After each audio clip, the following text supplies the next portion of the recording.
So with that, please help me invite to the floor our next amazing guest, who's a producer of American and Georgian television programs, and he's here today to help me learn to pronounce his name. It's David Gogichaishvili.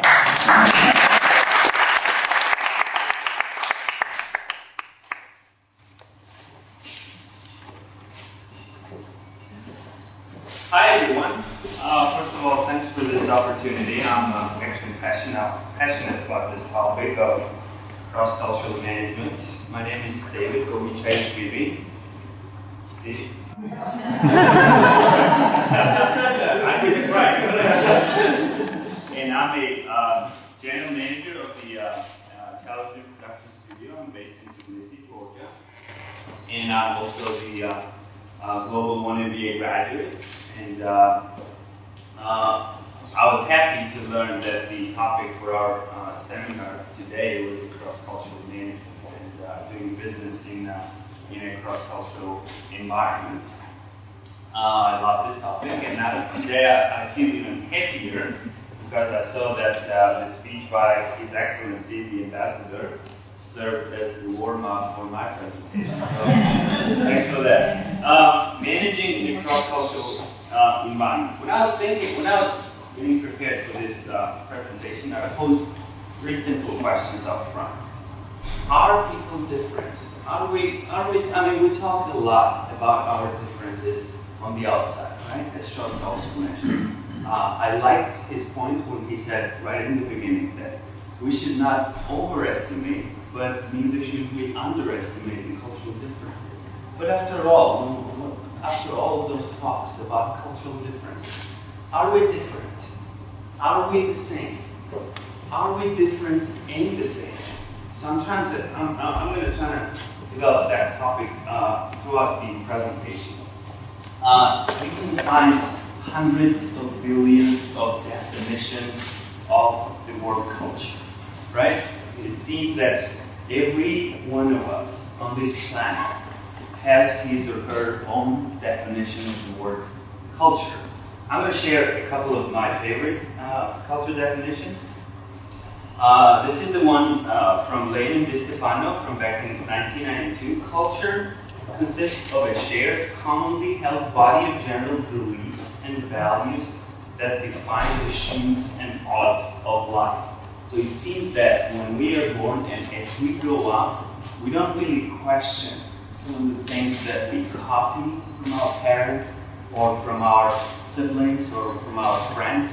We take them as a given, and then it's so strongly embedded into our value systems and belief systems that we think that it's the only right way of doing things. Another definition of a word culture comes from Hofstede. He said the culture is the collective programming of the mind which distinguishes members of one human group from another. But my favorite is the oldest one. The definition of a culture comes from Confucius. And he said, all people are the same. It's only their habits that are different. So derived from all the three definitions, my questions then became, so is culture cognitive? Is culture something that we learn? Can we unlearn the culture and learn another culture? Or can we learn our own culture again? And going back to the topic of cross-cultural management and doing business in a cross-cultural environment, the key question would be, is just knowing about other cultures enough for being effective in a cross-cultural environment? When we talk about the cultures, we're not only talking about the national cultures. We all know that cultures could be national, very generalized cultures, or organizational. Some of the organizations have their own cultures, corporate cultures, ethnicity cultures, race cultures. Now, my point that I'm trying to make is that any environment is cross-cultural. Any environment that you are in could be cross-cultural. one of the methods that I use at my organization back in Georgia, and I shared that on Wednesday class where I've had an opportunity of speaking with students at the Human Resource Management, is that you can have two Georgians who were born and raised in the same culture, but they could be so different from each other as Japanese and American, like completely, extremely different cultures. So there's too many different cultures, and there's too many dimensions or measurements that according to which we measure those cultures. Good foundations of those measurements and dimensions are coming from Hofstede again. He came up with 5 main dimensions to differentiate between the cultures: power distance, individualism versus collectivism, masculinity versus femininity, uncertainty avoidance, and time orientation. There's plenty of others as well. Power and responsibility, time management. Certain cultures are prone to monochronic or polychronic cultures. Identity and purpose, being and doing, organization. Is it hierarchy oriented or is it equality oriented? Territory or boundaries. Is the culture prone to protective or sharing, etc.? Communication. Is it high context culture, low context culture? Direct, indirect. Thinking. Do we like to think analytical or do we like to think systemic? I'm sorry for putting too much text on one slide, but I'm just showing how much research has been done on this topic of the cultural differences. Now, going back to the question, is just knowing about other cultures enough for being effective in a cross-cultural environment? As they say in physics, it's necessary but not sufficient. As Shota said as well, we should not overestimate, but neither should we underestimate the cultural differences. So the point is, it's a good start, but it's not enough. So you should know about a culture, but it's not enough to know about the individual, because after all, it's individual what matters most within the culture. There's even an iPhone application these days. When you reach a certain country, your iPhone screen would pop up with the cultural characteristics, so that you know that you're in a certain culture and how to behave. What is the problem with that? The problem is that we human beings are, irrational thinkers. We, and Christine would, I think she would agree with me on that, because she has a psychology background as well. We fall into some of those so-called psychological traps, or biases, or heuristics, The factors that affect our decision-making processes don't necessarily have a relation with the decisions that we make. We are, emotional. Human beings are emotional. Emotions, and some of the factors like weather, or the mood, or whatever our friend or wife or husband told us this morning could affect completely another decision. So that's the problem. The problem in terms of the cultural differences derived from that problem is that we have an ability of automatically assessing the general cultural characteristics to the individual from that certain culture. For example, once we get to know that someone is from Holland, or someone is from Italy, or someone is from France, we would automatically assess that he or she would behave in a way that we would expect someone from that particular country to behave. There was one occasion that I had this meeting with a Hungarian TV producer. So we had this meeting in New York, and he invited me to a Georgian restaurant in New York. Don't get me wrong, Georgian food is just great. Georgian food is one of the greatest foods in the world. But when I'm having this business conversation with a Hungarian TV producer in New York City, I don't really miss Georgian food in New York City. And because of the fact that I was from Georgia, he assumed that I would love Georgian food. And it was one of the most inconvenient situations I've ever been, because I'm at the Georgian restaurant in New York and I'm not the host. And the host is a American producer. You know what I mean? Our deal did not work well, not just because of that fact, but I was like, you know, feeling inconvenient about it. The cultural studies provide the term which is called ecological policy, describing that phenomenon, that we fall into that trap. When we know that someone is from a certain country, we would expect that he or she would be behaving in a stereotypical way of that country. It's somewhat similar to the fundamental attribution error, or to the confirmation trap, or the bias from the decision here. So, derived from those topics, cultural differences, is talking about cultural differences anything more than stereotyping then? Well, stereotyping, we do that all the time, right? It's so integral part of our thinking and behavior. I mean, we're stereotyping other people. We're stereotyping all the time. We're stereotyping other countries. We're stereotyping other professions. We're stereotyping everything.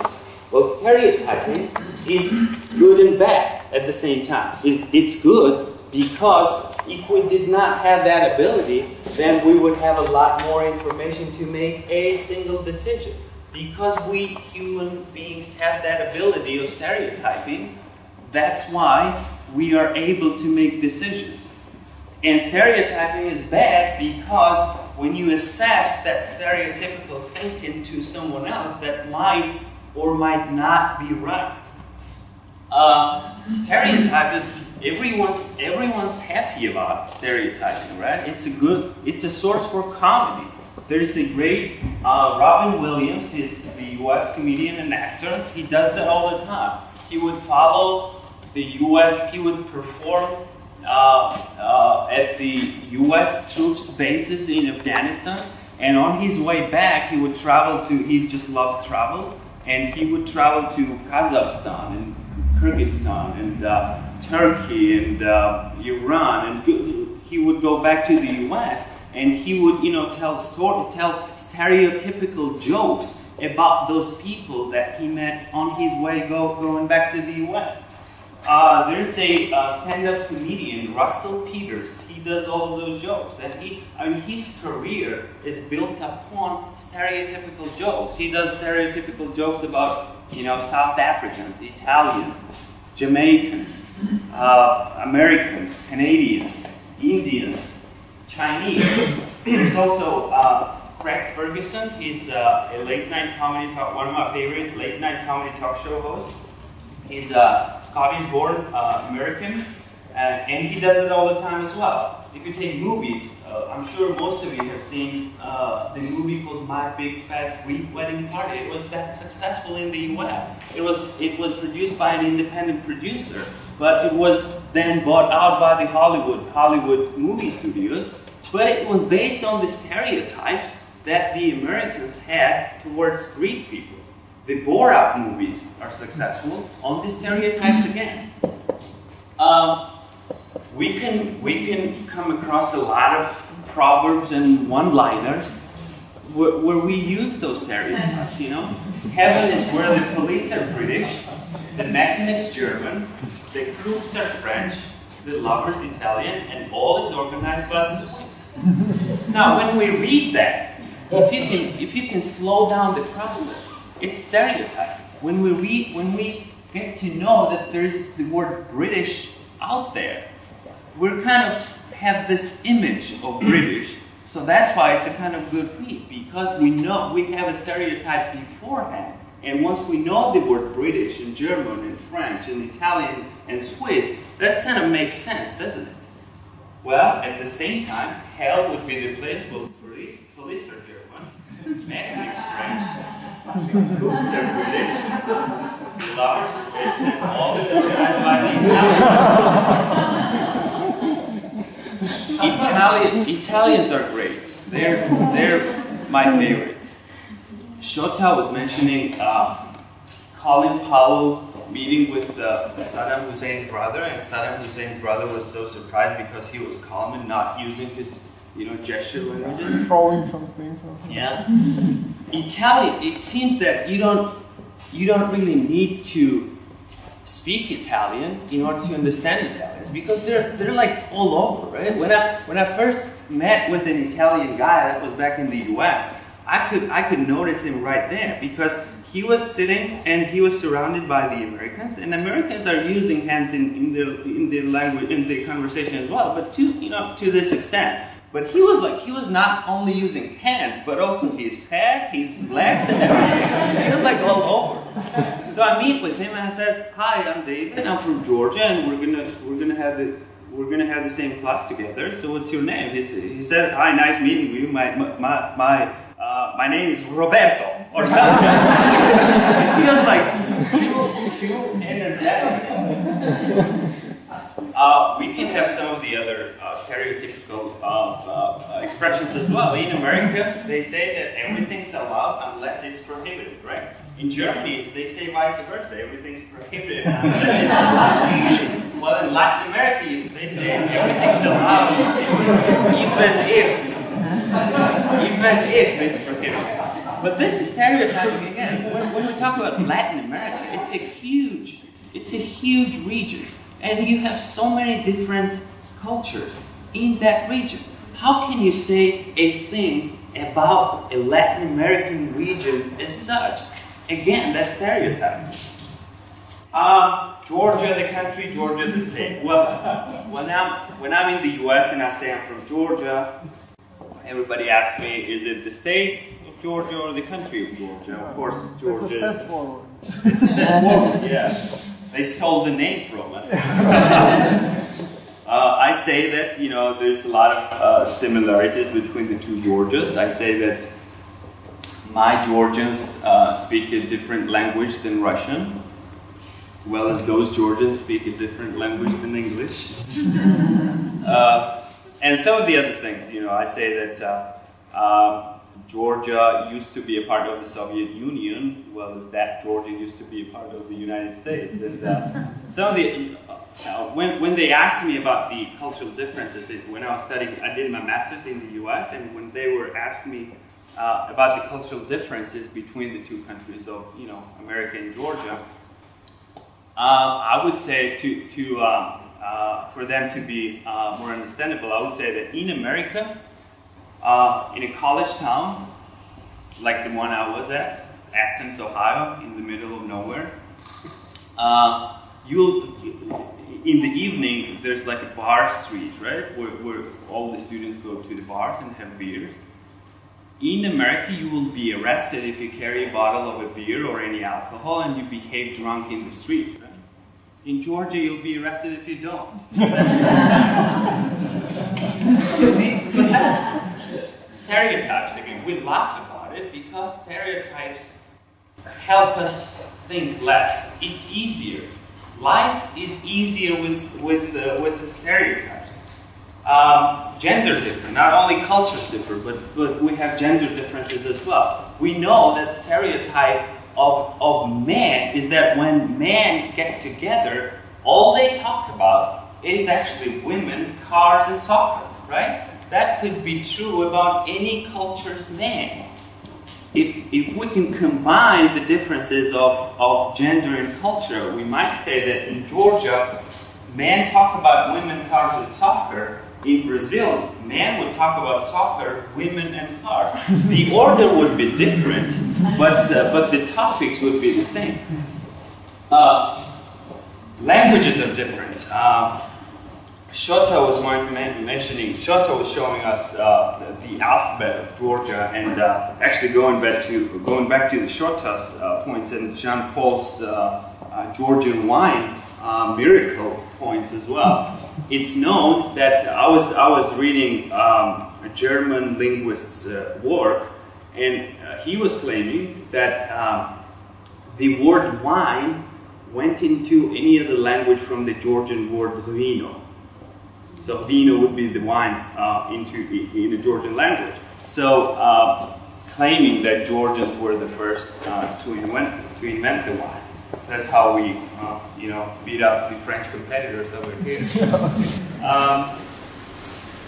One of the examples that I use to show how difficult the Georgian language is 7 words in English language is a word in Georgian. I would have made him do that. You can count it. I would have made him do that. 7 words. Is a single word in Georgian. Gogichaishvili. Word in Georgian. And also the phonetically motivated words. The phonetically motivated words are the words that we, there are mainly the animal sounds, the sounds that we utter the way we hear them. For example, cock-a-doodle-doo is ugaribu in Russian and ikalipo in Georgian. So see how different we are? But are we different in the inside? Are we different because of the fact that our language is different? Are we different? I mean, because of the fact that our cultures are different, are we different? Gestures are different, right? Not only genders and cultures and everything, gestures are different. We all know that any particular gesture could mean one thing in one culture and could have a completely different meaning in another culture.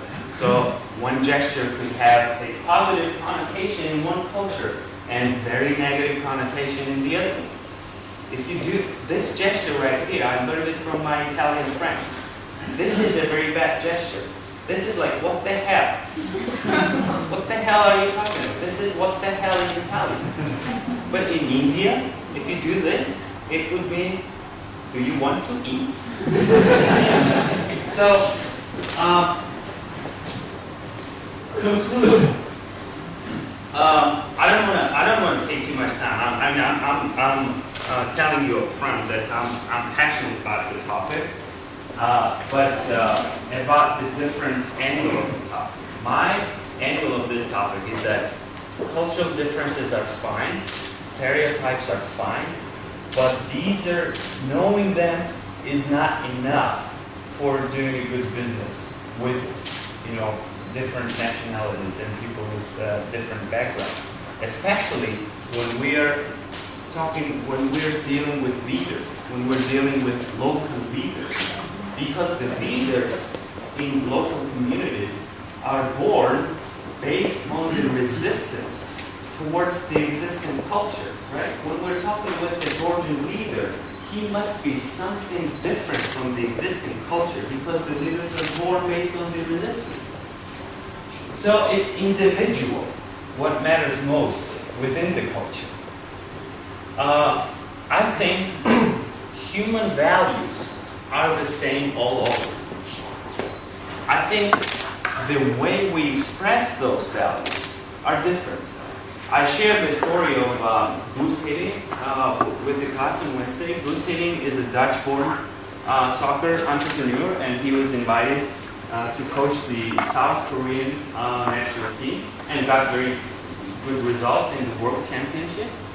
What he discovered was that the age hierarchy was so important for the South Korean culture that the football players would pass the ball to the elderly people. That would be the first factor that would affect their decision making, to pass the ball to him rather than to the younger player that would be free to score a goal.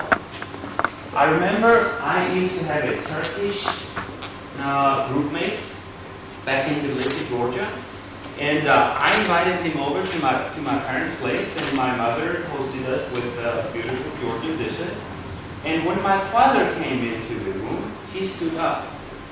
So that way he showed respect. And he told me, if it were my father, I would stand up again. So he would stand up whenever his father would enter the room.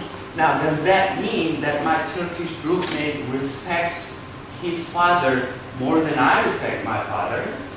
Well, the fact is he respects his father more than I respect his father. But But I think I respect my father. I think the way I express my respect to my father is different rather than standing up. I respect my father differently. I finance his trip in Spain. So, going back to the Confucius definition of the culture, all people are the same. It's only their habits that are different. So my ending line of this presentation would be: when you meet someone whose culture or age or gender or ethnicity or what have you is different from your own, I hope you'll ask them about their difference. Because what you'll discover is that once you get past differences from the outside, you'll see how similar we all are on the inside. Thank you very much.